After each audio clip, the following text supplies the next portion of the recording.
Lightning like Steve McQueen. I'm in the fast lane when the light turns green. And I built tough, I ain't nothing but grit. Cause I made rugged blood, sweat, and spit.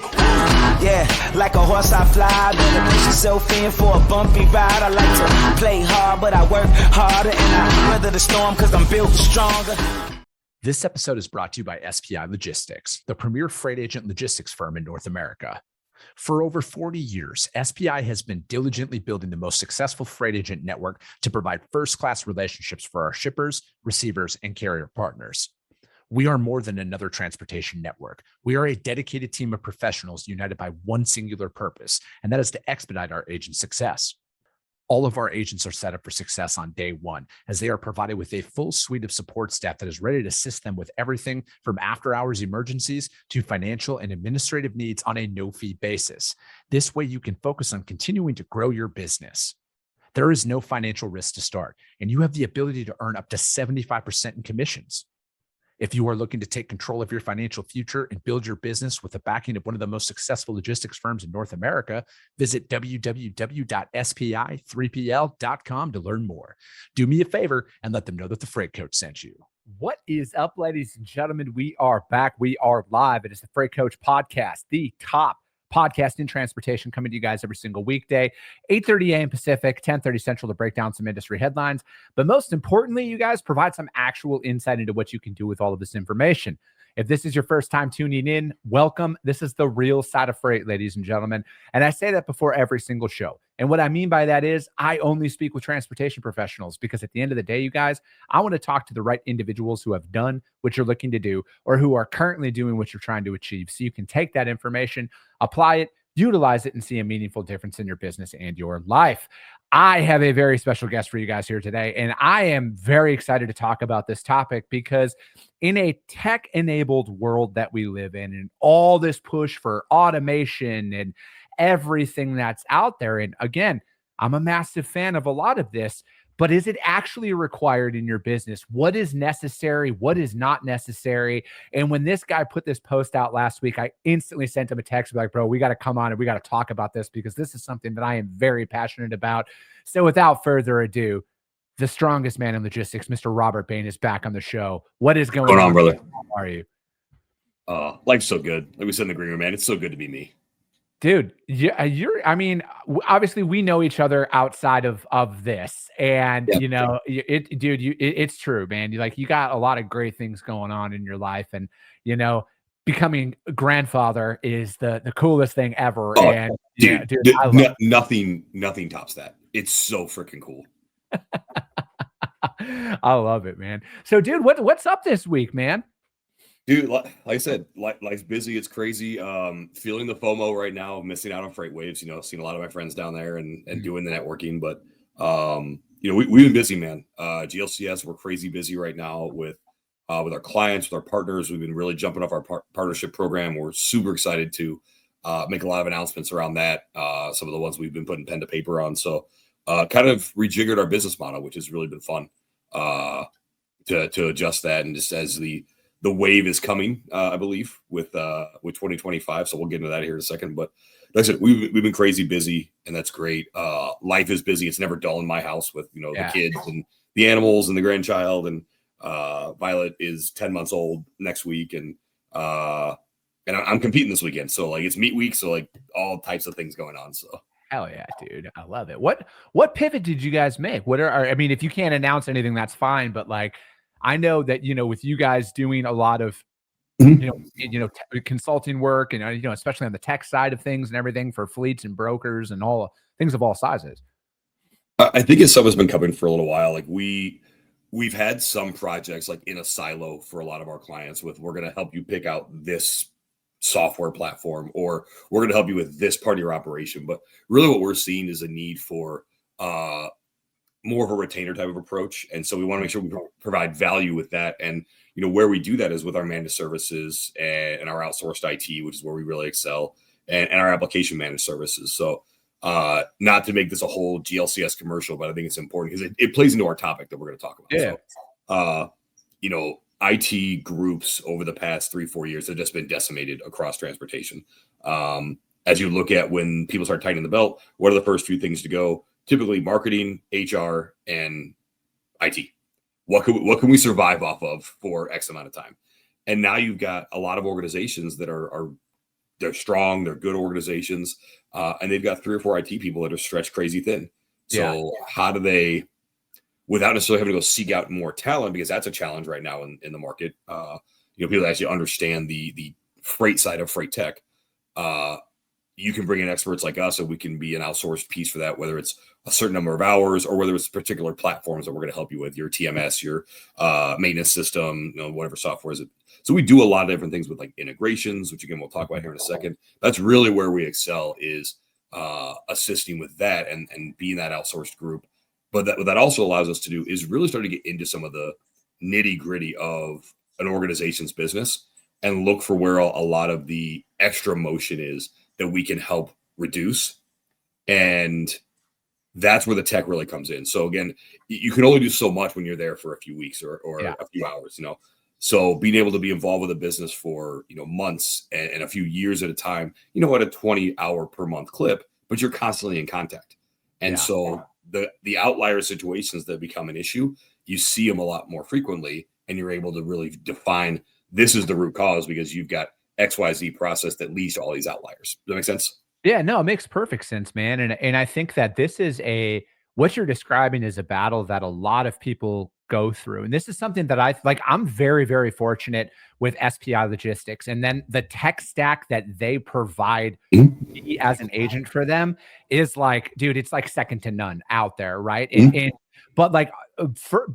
This is also something that I think about in my business, where it's like, I want to grow and scale, right? Just like everybody else. But like, I also want to have my people armed with the best technology that they possibly can, because, when you and I have talked about this, in private, where it's like, I want to hire the right 5 people. I don't want to do this cycle of hire 20, hope 5 work out and everything. And I know that this is a lot of perfect world stuff, but, in a bootstrapped organization that I'm in, I got to, I got to make $1 into 15 cents or whatever the rap lyric is. But it's like, dude, it's the truth, man. Every dollar that I have come in, I got to get like $15 of ROI out of that.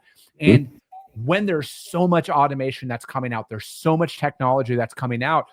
I am guilty of this in these last brief 4.5 years that I have been self-employed, where I think that this is the thing that I need, and that's the thing that I need. And then all of a sudden I'm looking at my P&L. I'm like, why the fuck did I just have 5 annual subscriptions renew for like $2,500 this month? What the hell was that? Why haven't we used that? And that's something that I've personally implemented inside of my business. Now, every 90 days, I go through and I go, Christian, who does marketing on my team, every 90 days, hey, what are you using every single day? What are we not? And then I've matched it up with the expenses on my P&L, because again, some people might think, oh, it's only $50 or $70, but yeah, compound time that times 10 every month times 12 months out of the year.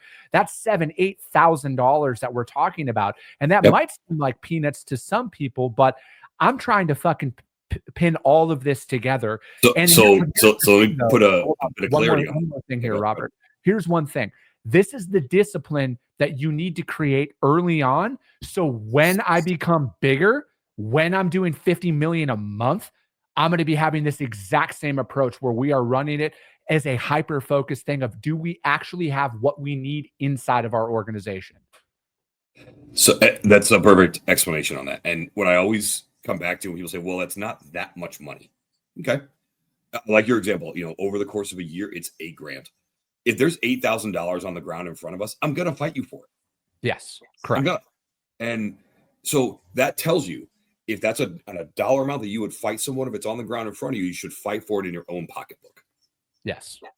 And another good example is, I did this on our personal side. I went through all of our subscriptions. By the way, if you don't do this, just one time, you'll be sick to your stomach on how many things you subscribed to over the years and didn't really realize it. Yeah. So yeah, dude, get a picture for everybody. We have 6 people in our house. We have 6 devices minimum, but 6 phones. We've got, internet TV. We've got all the streaming, or had all the streaming stuff. I went through and did all this. Plus, we have the extra stuff we get. We get my wife's Ipsy box, her Bookish box. We've got some of the Threads things that come, which never fit me, so I cancel that immediately. So, like, good on those different things. Like, they're neat. I sent them my measurements, and they're like, this sent me a couple of things, but this ain't gonna work, sir. That's why I was laughing at that, man. Yeah, like I am not an off the rack kind of guy, so this did not work out well for me. Bro, it was $600 a month in subscription services between streaming, data, so, like some stuff you keep. Like I've got my LinkedIn Premium. Yeah, I keep that because that has value for me. I get more than my $43 a month out of it. But it was wild to me. Like $600 a month. You understand? Over just 3 months, that is a round trip ticket, first class, anywhere in the U.S. Pretty damn close. Absolutely. It's crazy. Yeah. So taking it to our topic though, and kind of what we wanted to talk about was there's all these shiny objects out there, and it's not that. Be very clear, because I have a lot of friends in freight tech. This is not me pointing fingers at you and saying your product is bad or your product doesn't solve its problem. There are some of you that doesn't solve the problem. But that's neither here nor there. Not every product is right for your business right now. Correct. Notice how I said that right now. Chris, you move however many loads a week or a month that you move. You do not need an enterprise TMS. You don't. There's no reason for it. Now with SPI backing you, and because they have the aggregated buying power and volume of the rest of the agent network, now they do. Now you need those things. And here's the thing. You may not need to go the route of and I'll throw a couple of names out, the Trimbles, the McLeods of the world. You can look at other solutions and say, hey, you guys are bootstrapping, so are we. How can we work together and build a product that's going to fit our individuals like you and still also be profitable for both sides? This is a thing that you have to look at every single year. What is our tech stack doing for us? To your point about the subscriptions, what are we using? But what does it do? For instance, if you look at some of the load boards out there, are those valuable subscriptions? They may be. They bring you data. They give you an idea of where volumes are at. They give you some other things you can work with. They help you price stuff out. But also, if your pricing process is crap, then your pricing is going to be crap. But also, then you look at the exposure you have with some of the partners you may find on there from a capacity perspective. So is it the best tool for you? What is the exposure of your business? These are questions that not a lot of folks have wanted to ask recently because, let's be real, the last 2.5 years, it's just survival. Just stay afloat. Well, if you're not using a product, you're going to help stay afloat by not spending as much money. Point one. But point two, if you want to scale, I love that you used that word earlier because some people think scaling is just adding headcount. Not necessarily. If you're going to scale, that means you're adding headcount while also exponentially adding volume and revenue. Correct.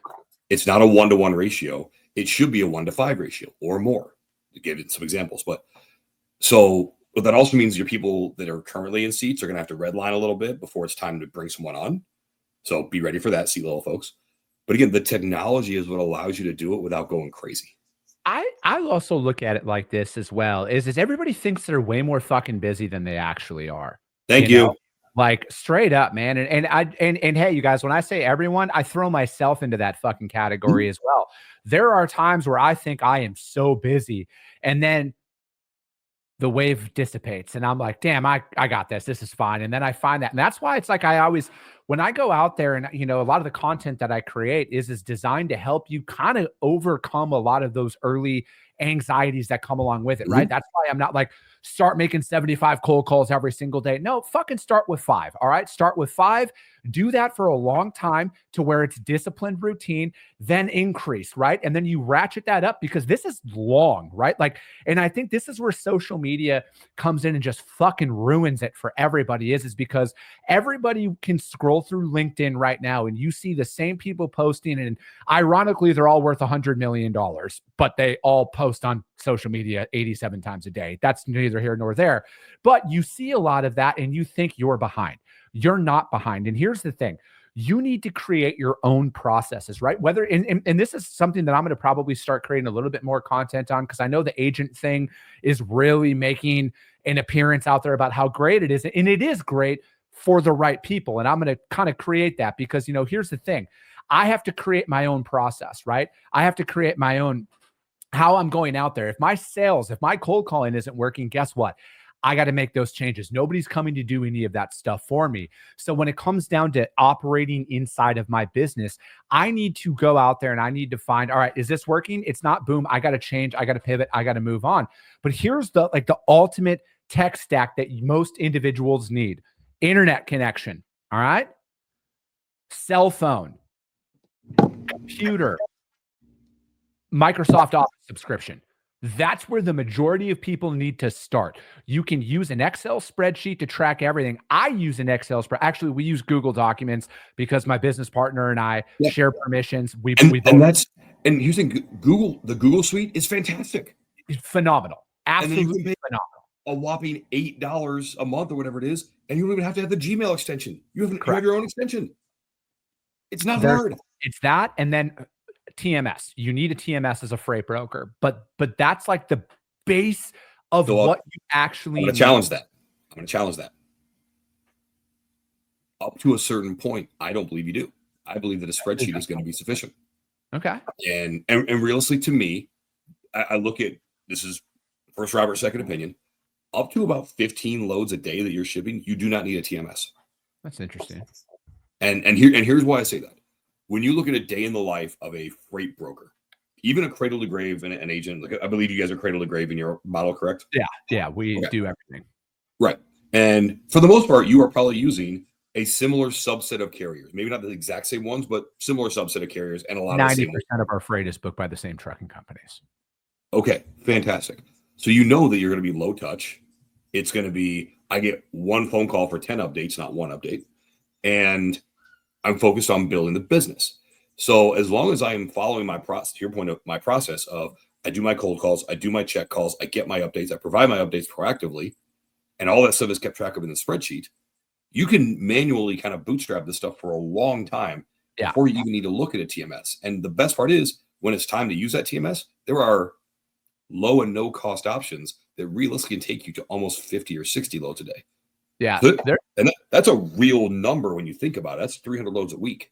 Yeah. And that's, and again, it's not like either of us are sitting up here and saying that nobody should have any of this stuff, but this costs real dollars and cents, you guys. Right.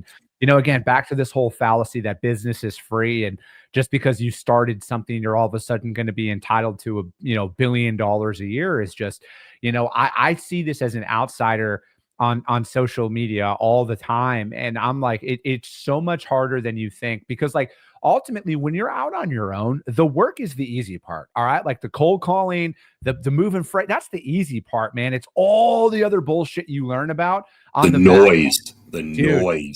Yeah. That's the hardest part about all of this stuff. And that's where all the learning comes in. But again, like I want people to understand, like, the flashy tools that you think a lot of people do have, I mean, even if they do, that's not your business, literally and figuratively. That is none of your business. You need to understand, where is your business at right now? Is this technology right for you? And then here's another thing too.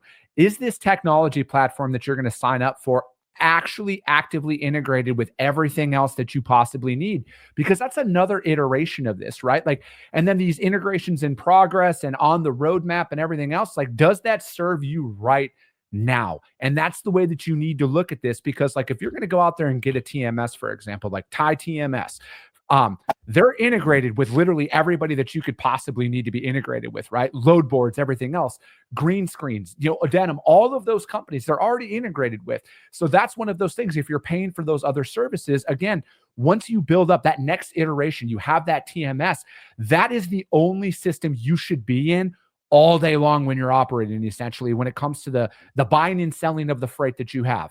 I will probably always use a Google document no matter what, because it's just the easiest way for my simple fucking brain. But that's one of those things that you need to implement and have out there so you can roll that out. Because again, the last thing you want to do, sign up for a 2-year contract and then actually have that piece of technology hinder your operations because it isn't what you were sold on. It isn't what you're sold on. And let me be very clear. There is no tech. No one.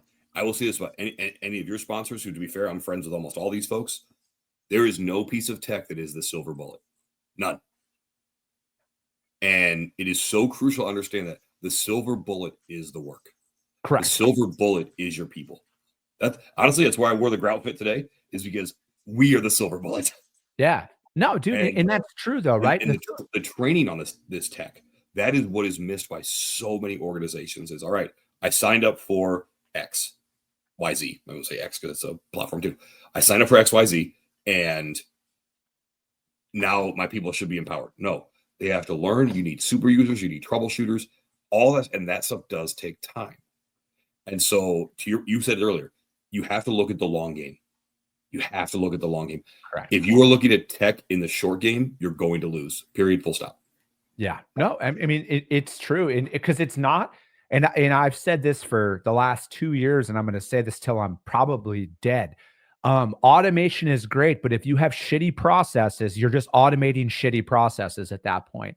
Right. So it's like, it's the fundamentals, it's the blocking and the tackling that you need to instill into your team. And you got to focus so much on training, right? Like, I don't know where this came from. And I doubt that this is just a transportation thing, right? I'm not that naive to think transportation has all of these unique problems. Every industry does. But training is a constant thing. There is no goal line. There is no end line with transportation or with training, excuse me. This is constant because here's the thing, man. I've never been the CEO of a $10 million organization that I built. Guess what? I'm going to be constantly training and developing for that. Same with 100 million a year. When we hit 1 billion, when we hit 10 billion, it's going to be a constant evolution for me as an individual. So why would I not have that for my team?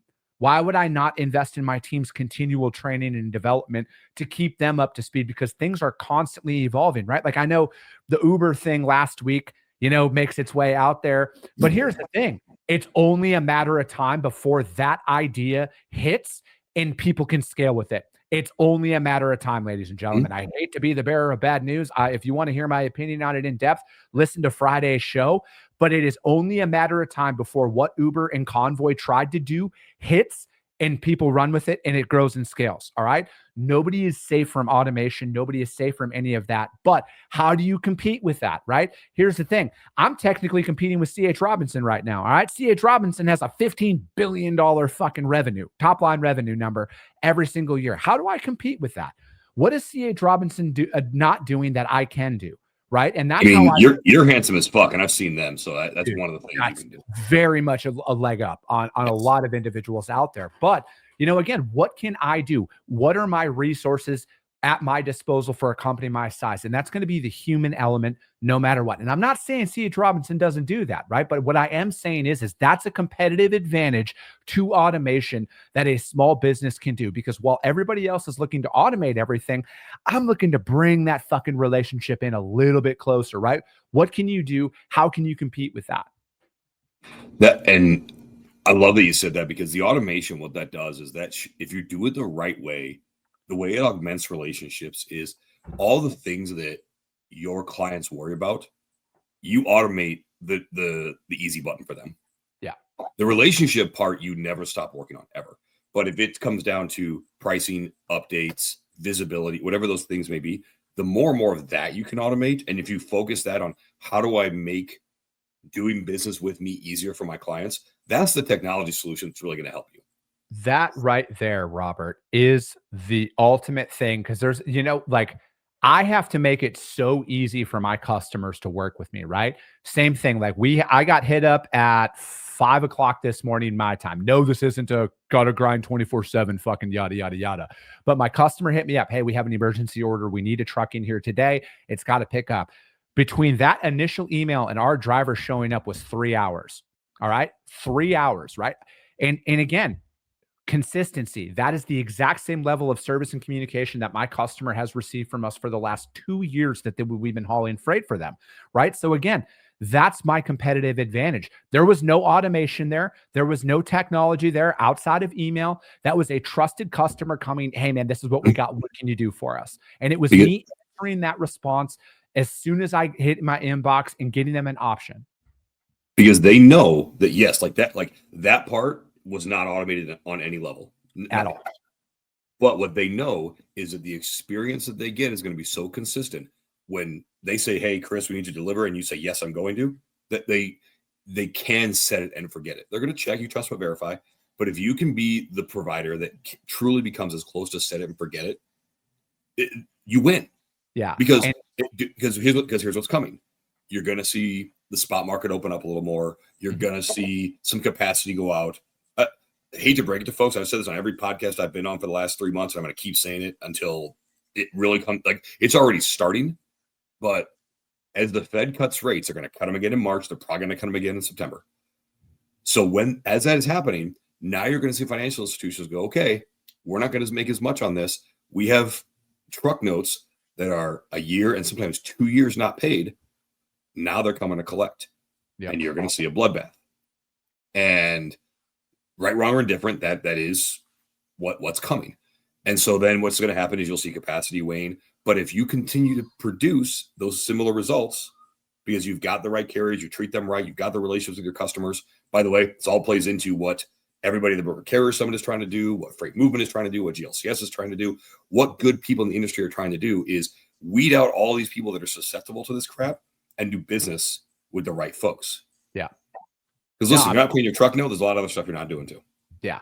No, that's exactly it. Right. And, and ultimately, I'm always about technology when you can afford it. I'm all about all of that. But when fundamentally, when it boils down to it, and I'm not going to be convinced of this any differently, and really the only way you guys to get to this point, because it does not matter whether it's CH Robinson, TQL, or any of my other friends out there who own brokerages, when we're initially reaching out to a shipper, we all sound the same. They've all heard it before. The only way that they're ever going to experience it is them ultimately setting you up and having you move their freight, right? And that's a very long time. That's a very long sales cycle and everything else to get in the door. But that's really the only way to separate yourself from your competition, because it does not matter. We all sound the same. We're all really saying the exact same shit out there, but it's, are you hitting them at the right time? And then again, this is why I always say sales is the easy part, you guys, because the execution piece,